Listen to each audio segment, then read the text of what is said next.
Hey, welcome back to the Business Emergency Room. I'm glad you're here today because we're tackling something that could completely transform your leadership: delegation. And let me hit you with a staggering fact. According to Gallup, most leaders could delegate over 40% of their workload, but don't. Can you imagine what you could accomplish if you could get 40% of your work time back? That's amazing. I know you might be thinking, yeah, right. But here's the thing: poor delegation is a massive contributor to crisis, inefficiencies, and even full blown business disasters.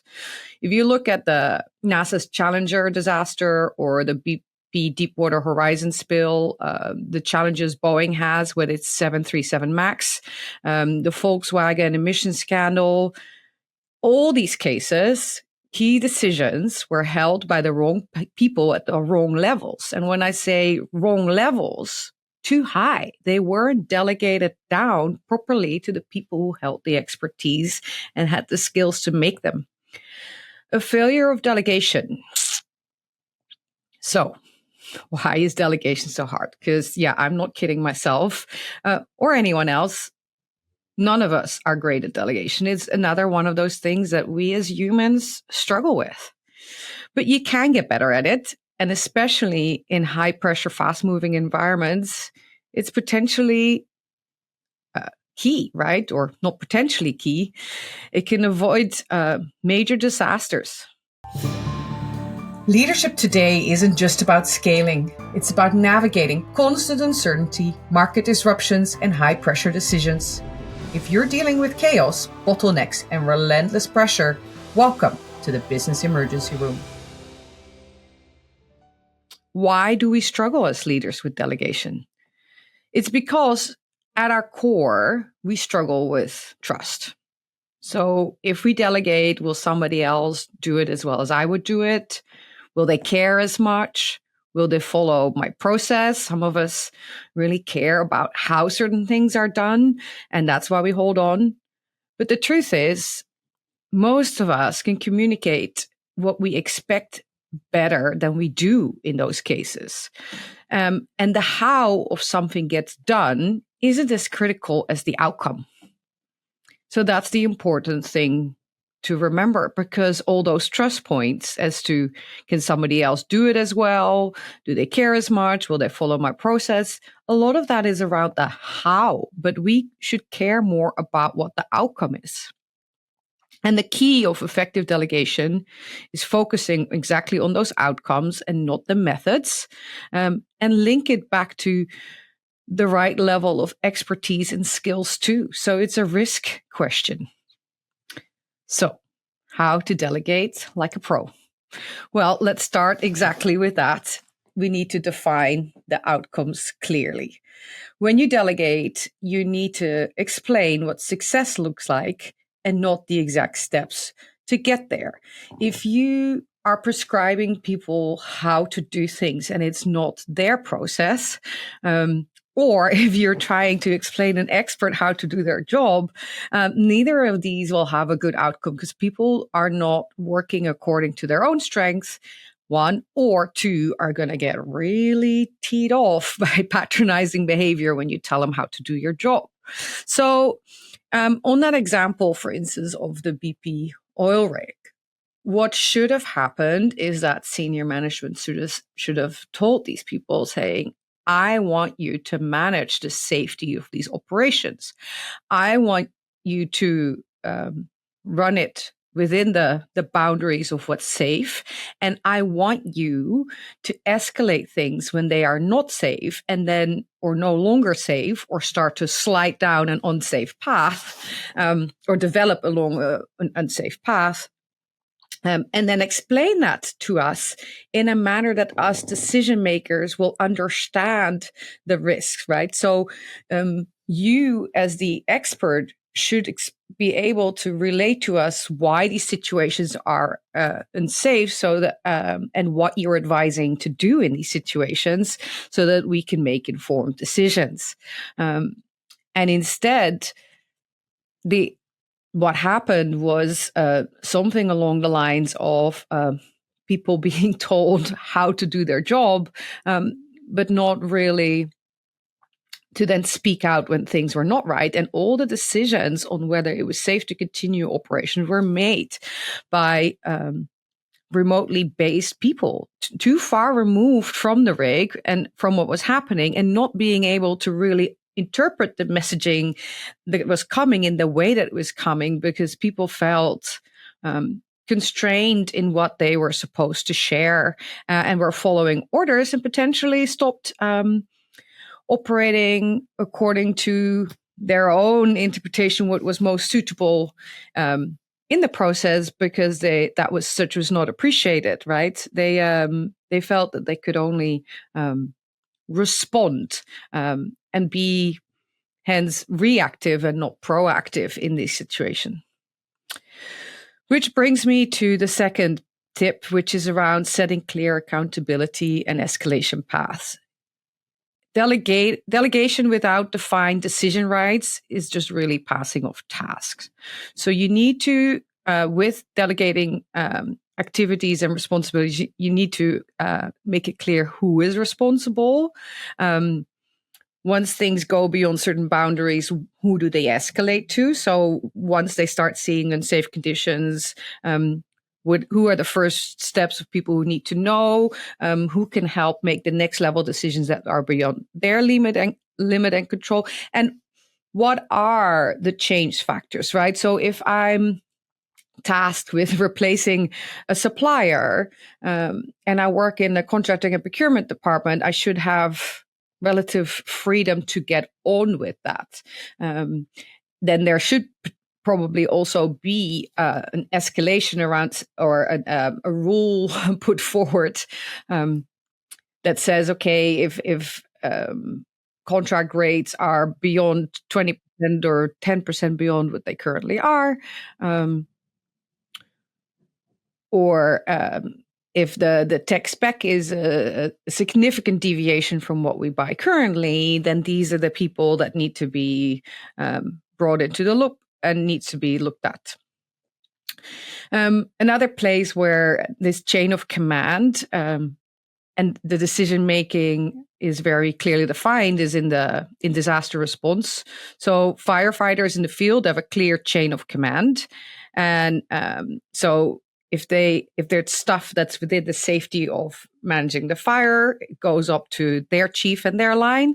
If they're working something that's part of an integrated disaster response, then it goes into incident command. So because they're working that situation, they only need to escalate up to the level that looks after the integrated response, and at the integrated response level, so the instant command, they then decide how and where that information needs to go back down, effectively allowing others with other delegated tasks to get on with that with the revised information. That doesn't mean that incident command needs to respond to all this. So let's say the firefighter found a chemical leak, then that goes up to incident command because people need to know that there's hazardous materials on the scene. Then incident command is not the one who's going to go and call all the relevant parties, right? Incident command then says, okay, who is in charge of communications and knows exactly who to talk to in all the relevant parties. This is now new information. Here, Mr. or Mrs. Communications, you now need to make sure that all relevant parties are informed without itemizing who those relevant parties are, because the communications person should have the protocols and the processes to decide that. Then point number 3 is about using a 70% rule. Going back to that trust point, nobody can do it as well as I can. But the reality is, if somebody can do the stuff you're doing to 70 or 80% levels of what you would do, that's good enough. If you can give them that work today and they do it 70 to 80% as well as you do, for almost anything, that will do. Because first of all, they're going to get better over time. So if they already can do it at that level, if they've done it a few times, it will get better. It's very likely that your time is better spent somewhere else and not on tackling those kind of tasks. And you create scalability. You cannot grow if you're the bottleneck, right? So if you hold on to all of that, bluntly said, there's likely also a certain level of perfection that you're after. You've been, or the bar might be too high, because you've been doing these tasks for a while and you know exactly how you want them done and you've done them forever. And so, you do them to a level that is maybe potentially also higher than is really needed in those situations. So if you're going to wait delegating anything until you find somebody who could do it as well or better as you, you're never going to be delegating anything. Yeah. 70 to 80%, 80-20 rule is really good enough. Let's go for good enough and not perfect. The fourth tip is to tie delegation to decision-making frameworks. So you all know I love decision-making frameworks. I want you to have some kind of structure in your organization, how decisions are made, who the decision makers are, around which topics, and how stakeholders fall into that. If you have a decision-making framework, then delegating becomes easier because it helps clarifying who owns which decisions, who has what level of authority, and at which point escalation is needed. Because if you delegate a decision and there's overview of what maybe higher level decision that smaller decision eventually filters into, or what other decisions are made in parallel in the organization and what potential interfaces are there, it becomes also much more natural for people to work those actively because they can see them and they are aware of the interdependencies and the connections. And it becomes more second nature because that's how you operate the business. Again, in emergency response teams, this is key how things are defined, right? There is preset decision trees. And in those decision models, there is roles. And for every disaster, a different name might be attached to the role. But if I'm working in a disaster response team, then the incident commander always has this authority and can make these decisions.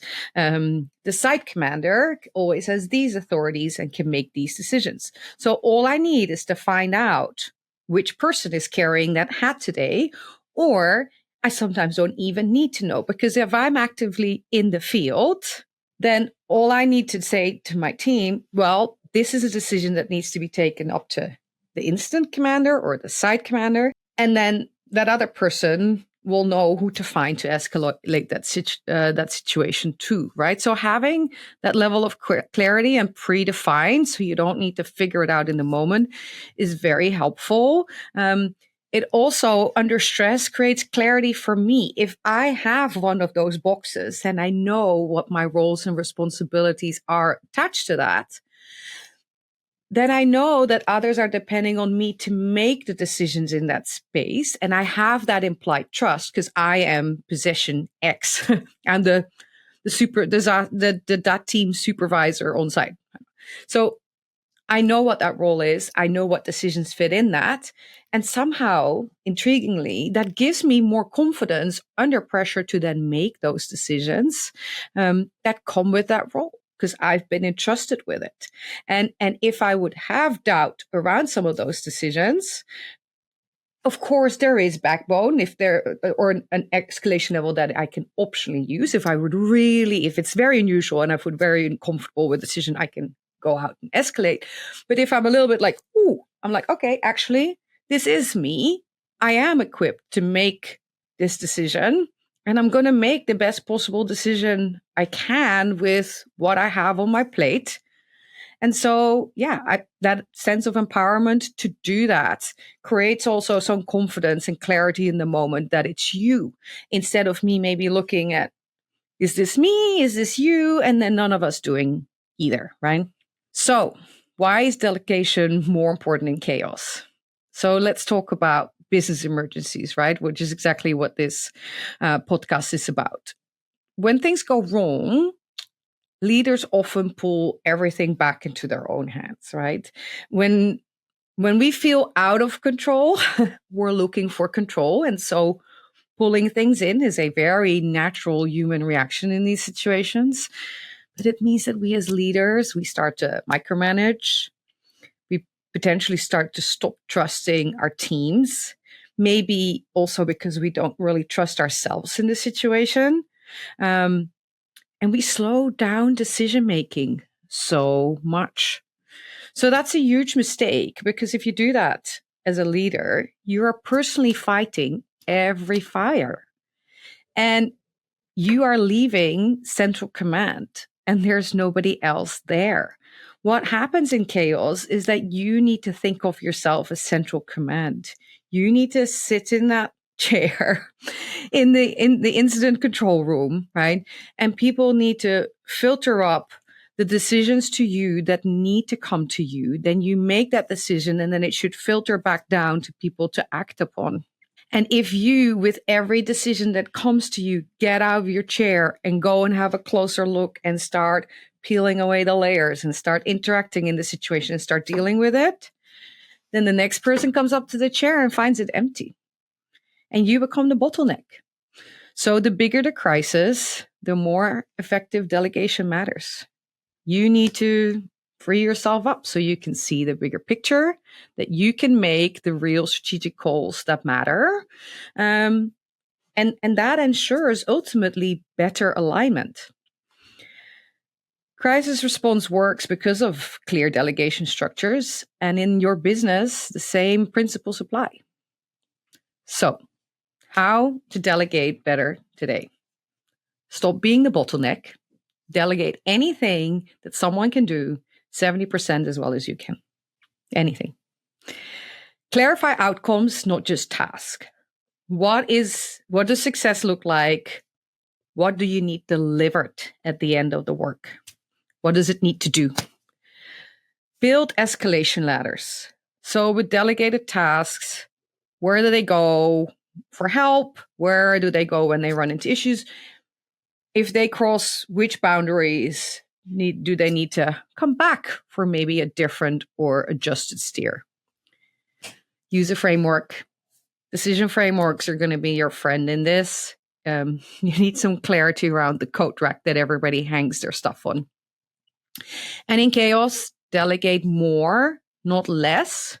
You may need more communication, and you may need more regular interaction points on everybody who is working, but don't take the work back.